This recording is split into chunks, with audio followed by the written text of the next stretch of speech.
بسم اللہ الرحمن الرحیم الحمد للہ رب العالمین والصلاة والسلام علی حبیبہ سید الانبیاء والمرسلین وعلی آلہ وصحبہ اجمعین، اما بعد۔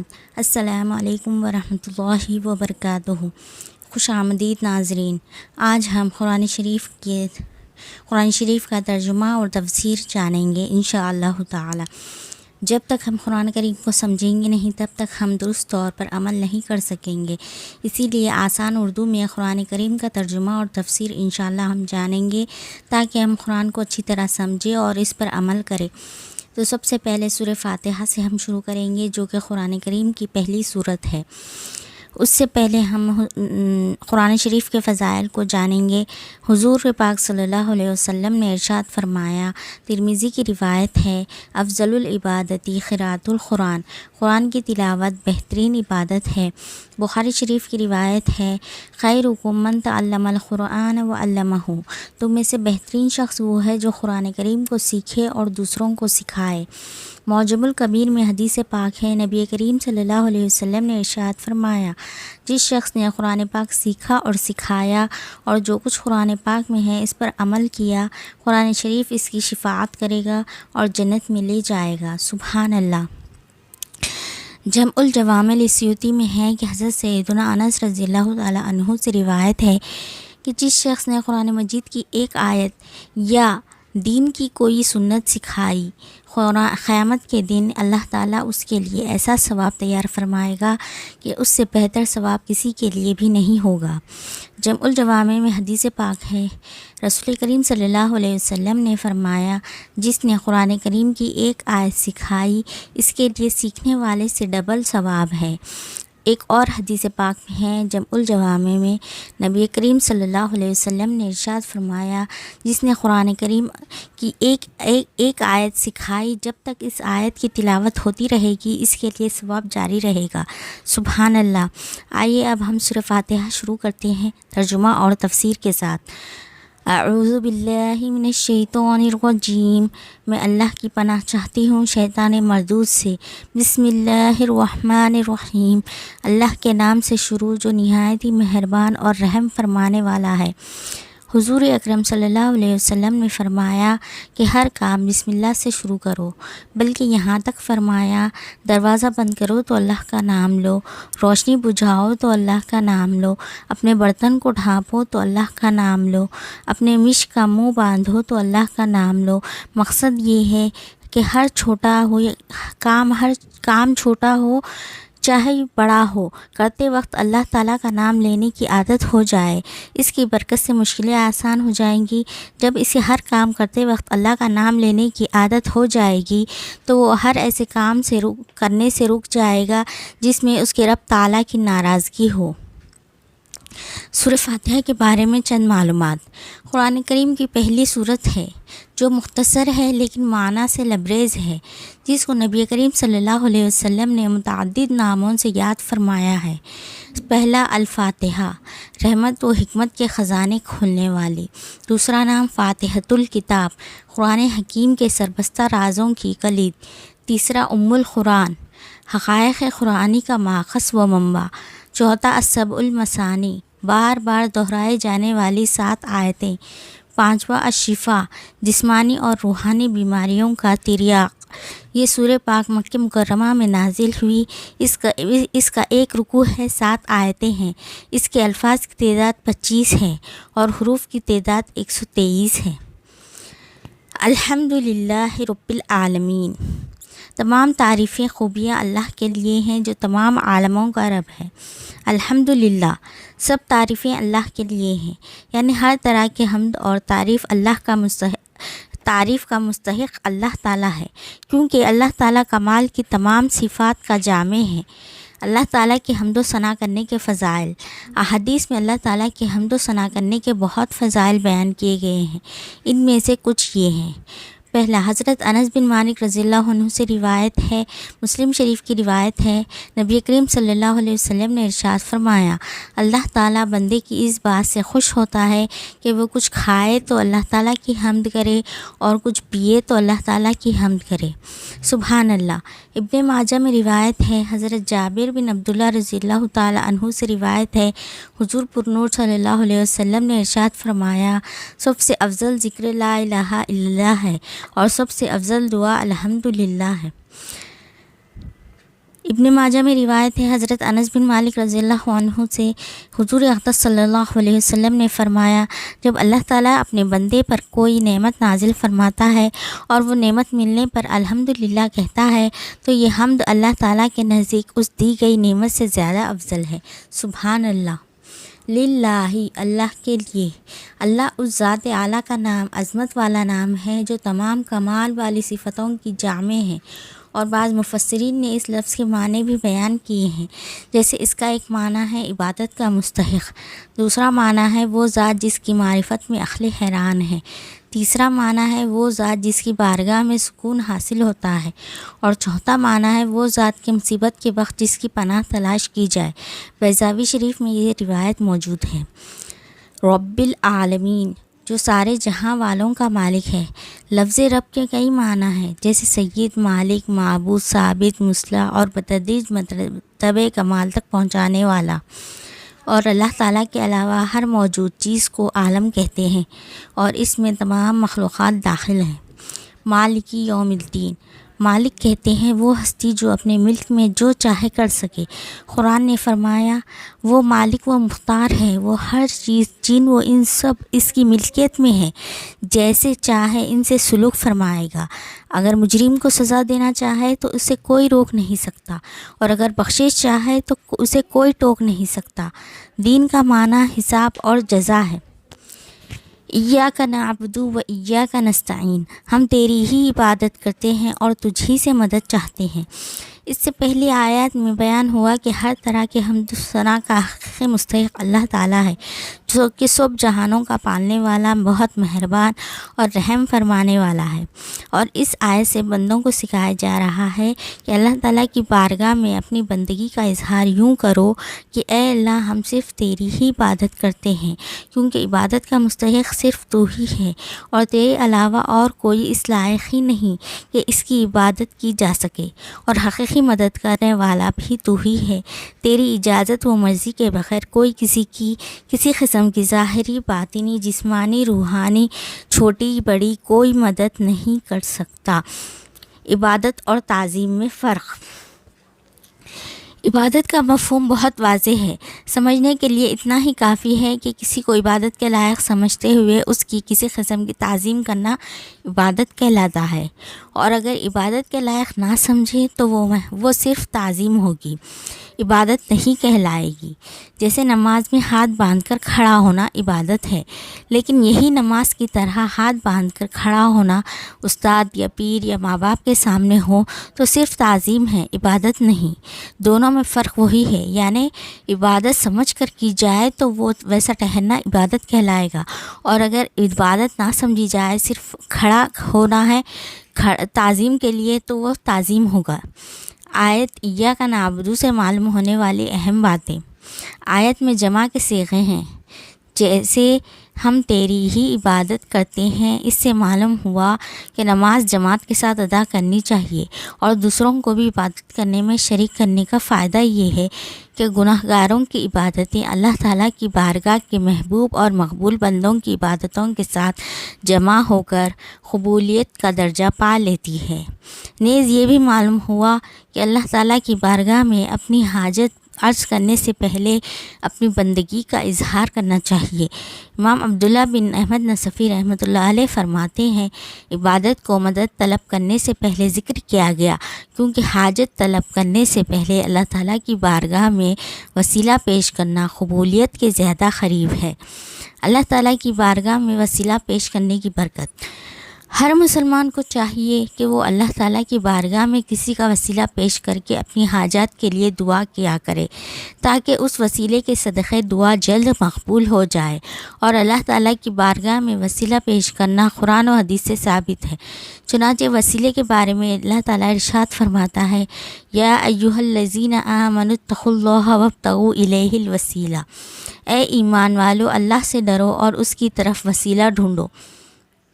اور سنن ابن ماجہ میں ہے، ایک نابینا صحابی بارگاہ رسالت صلی اللہ علیہ وسلم میں حاضر ہو کر دعا کے طلبگار ہوئے، تو آپ صلی اللہ علیہ وسلم نے انہیں اس طرح دعا مانگنے کا حکم دیا، اللہم انی اسألک و اتوجہ الیک بمحمد نبی الرحمت یا محمد انی قد وجہت بک الی ربی فی حاجتی ہذہ لتقضی اللہم فشفعہ فی۔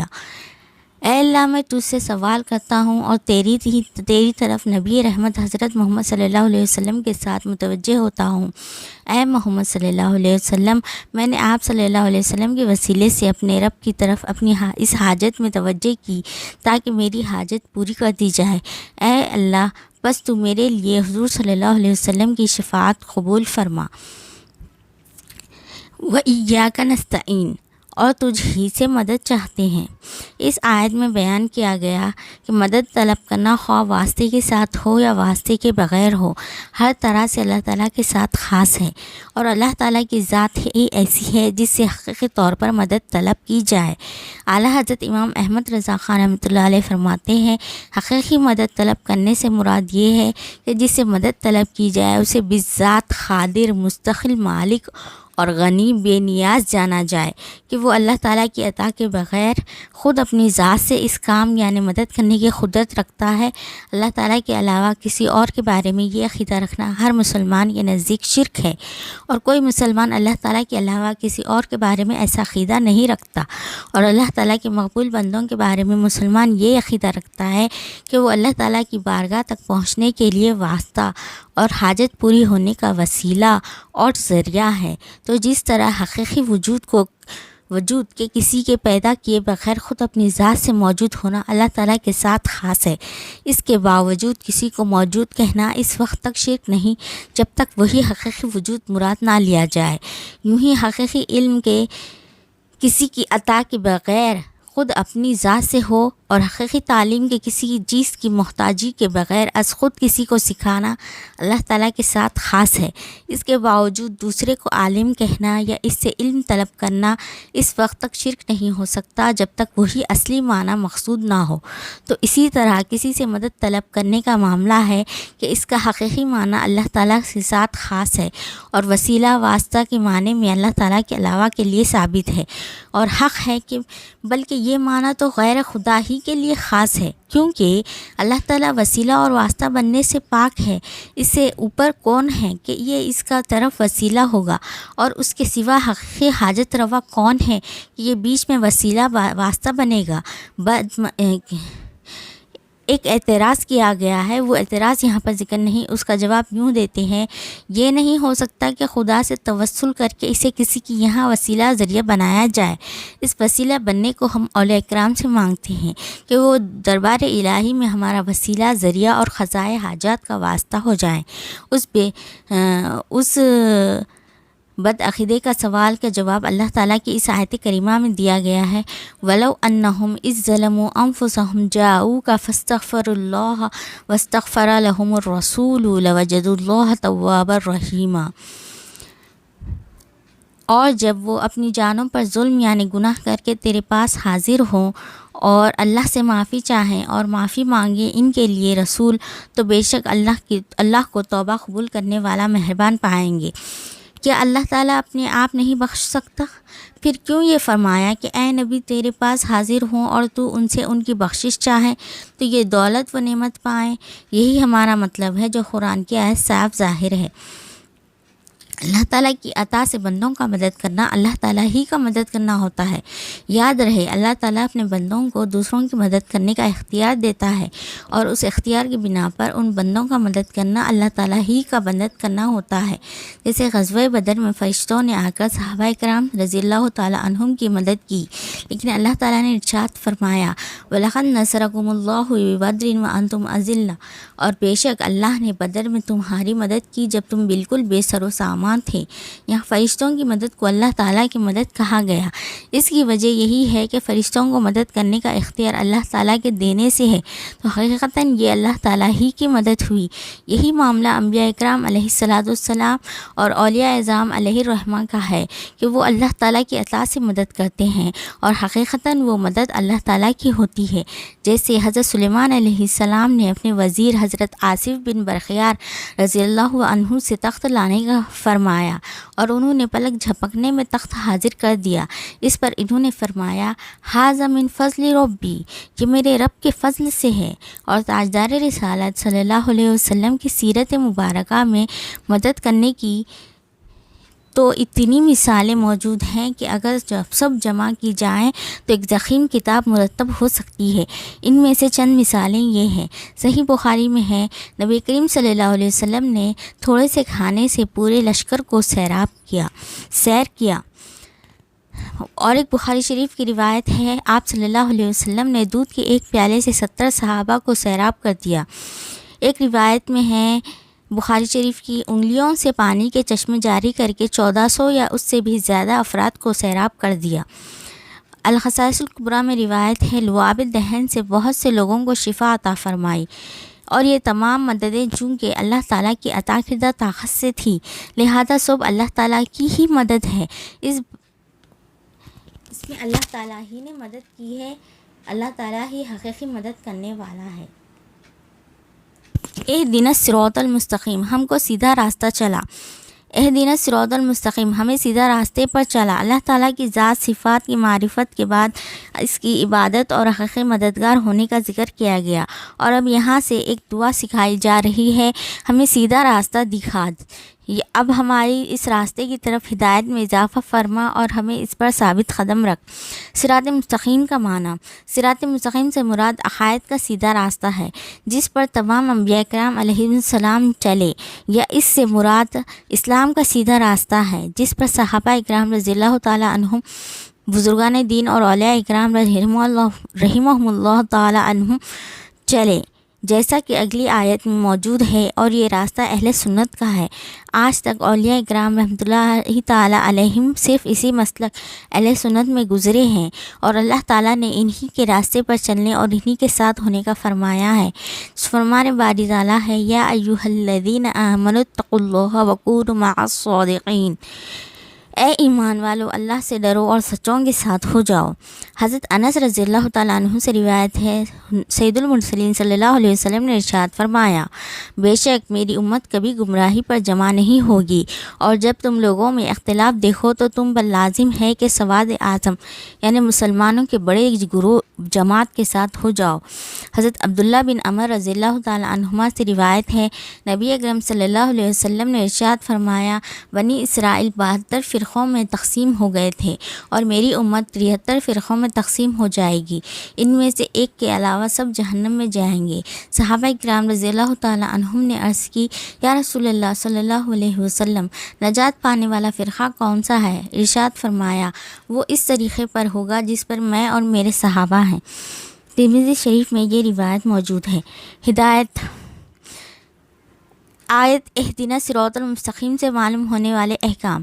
اس آیت سے 3 باتیں معلوم ہوئی۔ پہلا، ہر مسلمان کو اللہ تعالیٰ سے سیدھے راستے پر ثابت قدمی کی دعا مانگنی چاہیے، کیونکہ سیدھا راستہ منزل مقصود تک پہنچا دیتا ہے، اور ٹیڑھا راستہ مقصود تک نہیں پہنچاتا۔ اللہ تعالیٰ ارشاد فرماتا ہے کہ عقل والے اس طرح دعا مانگتے ہیں، ربنا لا تزغ قلوبنا بعد اذ ہدیتنا وہب لنا من لدنک رحمہ انک انت الوہاب۔ اے ہمارے رب، تو نے ہمیں ہدایت عطا فرمائی، اس کے بعد ہمارے دلوں کو ٹیڑھا نہ کر اور ہمیں اپنے پاس سے رحمت عطا فرما، بے شک تو بڑا عطا فرمانے والا ہے۔ اور حضرت انس رضی اللہ تعالیٰ عنہ فرماتے ہیں، حضور پر نور صلی اللہ علیہ وسلم کثرت سے یہ دعا فرمایا کرتے تھے، یا مقلب القلوب ثبت قلبی علی دینک، اے دلوں کو پھیرنے والے، میرے دل کو اپنے دین پر ثابت قدم رکھ۔ تو میں نے عرض کی، یا رسول اللہ صلی اللہ علیہ وسلم، ہم آپ پر جو کچھ آپ لائیں اس پر ایمان رکھتے ہیں، تو کیا آپ کو ہمارے بارے میں کوئی خوف ہے؟ حضور اقدس صلی اللہ علیہ وسلم نے ارشاد فرمایا، ہاں بے شک دل اللہ تعالیٰ کی شان کے لائق اس کی انگلیوں میں سے 2 انگلیوں کے درمیان میں ہے، وہ جیسے چاہتا ہے انہیں پھیر دیتا ہے۔ دوسرا، عبادت کرنے کے بعد بندے کو دعا میں مشغول ہونا چاہیے۔ تیسرا، صرف اپنے لیے دعا نہیں مانگنی چاہیے بلکہ سب مسلمانوں کے لیے دعا مانگنی چاہیے کہ اس طرح دعا زیادہ قبول ہوتی ہے۔ صراط الذین انعمت علیہم غیر المغضوب علیہم ولا الضالین، راستہ ان کا جن پر تو نے احسان کیا، نہ کہ ان کا جن پر غضب ہوا اور نہ بہکے ہوئوں کا۔ صراط الذین انعمت علیہم، ان لوگوں کا راستہ جن پر تو نے احسان کیا، یہ جملہ اس آیت سے پہلی آیت کی تفسیر ہے۔ صراط مستقیم سے مراد ان لوگوں کا راستہ ہے جن پر اللہ تعالیٰ نے احسان و انعام فرمایا، اور جن لوگوں پر اللہ تعالیٰ نے اپنا فضل و احسان فرمایا ہے ان کے بارے میں ارشاد فرماتا ہے، وَمَن يُطِعِ اللَّهَ وَالرَّسُولَ فَأُولَٰئِكَ مَعَ الَّذِينَ أَنْعَمَ اللَّهُ عَلَيْهِم مِّنَ النَّبِيِّينَ وَالصِّدِّيقِينَ وَالشُّهَدَاءِ والصالحین وحسن اولئک رفیقا، اور جو اللہ اور رسول کی اطاعت کریں تو وہ ان لوگوں کے ساتھ ہوں گے جن پر اللہ نے فضل کیا، یعنی انبیاء اور صدیقین اور شہداء اور صالحین، اور یہ کتنے اچھے ساتھی ہیں۔ آیت صراط الذین انعمت علیہم سے معلوم ہونے والے مسائل۔ اس آیت سے 2 باتیں معلوم ہوئی۔ پہلی، جن امور پر بزرگان دین کا عمل رہا وہ صراط مستقیم میں داخل ہے۔ دوسرا، امام فخر الدین رازی رحمۃ اللہ علیہ فرماتے ہیں، بعض مفسرین نے فرمایا کہ اہدنا الصراط المستقیم کے بعد صراط الذین انعمت علیہم کا ذکر کرنا اس بات کی دلیل ہے کہ مرید ہدایت اور مکاشفہ کے مقامات تک اسی صورت پہنچ سکتا ہے جب وہ کسی ایسے کامل پیر کی پیروی کرے جو درست راستے کی طرف اس کی رہنمائی کرے، غلطیوں اور گمراہیوں کی جگہوں سے اسے بچائے، کیونکہ اکثر لوگوں پر نقص غالب ہے اور ان کی عقل حق کو سمجھنے، صحیح اور غلط میں فرق کرنے سے قاصر ہیں۔ تو ایک ایسے کامل شخص کا ہونا ضروری ہے جس کی ناقص شخص پیروی کرے، یہاں تک کہ اس کامل شخص کی عقل کے نور سے اس ناقص شخص کی عقل بھی مضبوط ہو جائے، تو اس صورت میں وہ سعادتوں کے درجات اور کمالات کی بلندیوں تک پہنچ سکتا ہے۔ آمین کے متعلق شرعی مسائل۔ یہ قرآن مجید کا کلمہ نہیں ہے۔ دوسرا، نماز کے اندر اور نماز سے باہر جب بھی سورہ فاتحہ ختم کی جائے تو اس کے بعد آمین کہنا سنت ہے۔ احناف کے نزدیک نماز میں آمین بلند آواز سے نہیں بلکہ آہستہ کہی جائے گی۔ اللہ تعالیٰ ہمیں جو کچھ ہم نے سنا ہے اس پر عمل کرنے کی توفیق عطا فرمائے۔ صدق اللہ العظیم۔